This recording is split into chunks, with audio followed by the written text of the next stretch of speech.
નમસ્કાર મિત્રો, આજે આપણે બનાવશું દાળ ખાખરા. દાળ બનાવી લેવાની છે. તો સૌપ્રથમ આપણે જે મિક્સ દાળ બજારમાં મળે છે એ મિક્સ દાળ લઈ લીધી છે.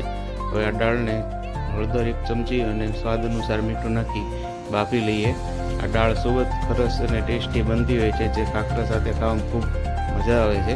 તો આ દાળ હવે આપણી બફાઈ ગઈ છે. હવે આપણે તેલ મૂકીએ. સૌપ્રથમ સીધી વઘાર જ કરવાનો છે. તો હુકા મરચાં, તમાલપત્ર, લવિંગ, બાદિયા અને તજને આપણે ઉમેરીશું તેલમાં. થોડુંક તેલ આવે એટલે મીઠો લીમડો ઉમેરી દઈએ. આખું જીરું ઉમેરીશું 2 ચમચી જેટલું. આ આપણે 8 થી 10 જણા માટે દાળ બનાવીએ છીએ. 2 ચમચી રાઈ ઉમેરીએ. આ દાળ ખૂબ જ ટેસ્ટી બનતી હોય છે. આપણે એમાં ડુંગળી ઉમેરીશું. ડુંગળી થોડીક લાલ થાય ત્યાં સુધી રહેવા દેવાની છે તેલમાં. હવે આપણે સ્વાદ અનુસાર મીઠું ઉમેરીએ. દાળમાં મીઠું નાખેલું હતું એટલે એ રીતે ઉમેરવાનું. હળદર પણ આપણે દાળમાં નાખી દઈએ તો અત્યારે 1 ચમચી હળદર ઉમેરીશું. આદુ, મરચાં અને લસણની પેસ્ટ ઉમેરીએ.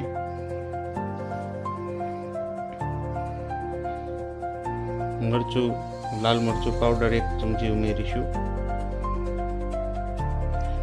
ટમેટાની પ્યુરી બનાવી લીધી છે, એ ટમેટાની પ્યુરી ઉમેરી દઈએ. હવે જે આપણે દાળ બાફેલી છે એ બધી દાળ ઉમેરી દેવાની છે. હવે આપણે દૂધી અને બટાટાનો છીણ કરેલું છે એ છીણ ઉમેરી દેવાનું છે. તમે આની અંદર રીંગણ પણ ઝીણા ઝીણા કટકા કરીને નાખી શકો, સુરણ પણ નાખી શકો. ધાણા જીરું પાવડર ઉમેરીશું.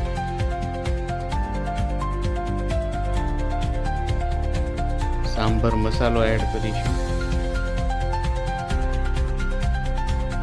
ગોળ આપણે એડ કરી દઈએ.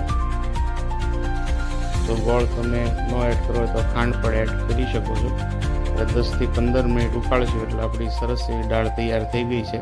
15 મિનિટ ઉકાળવાની છે. હવે આપણે ટોપરું અને લીલા દ્રાક્ષ ઉમેરીએ, જેનાથી ટેસ્ટ ખૂબ જ એવો સરસ આવે છે.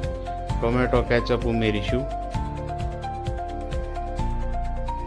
આપણી દાળ એકદમ તૈયાર થઈ ગઈ છે. હવે આપણે લીંબુનો રસ ઉમેરીએ. કોથમરી ઉમેરીશું. તો આપણી દાળ ખાખરાની દાળ એવી દોસ્તો સરસ તૈયાર થઈ ગઈ છે. તો આ રીતથી તમે પણ દાળ બનાવી અને ખાખરા કેવી લાગે છે એ કોમેન્ટ કરજો અને મારી ચેનલને લાઈક, શેર ને સબસ્ક્રાઈબ કરજો. Thank you.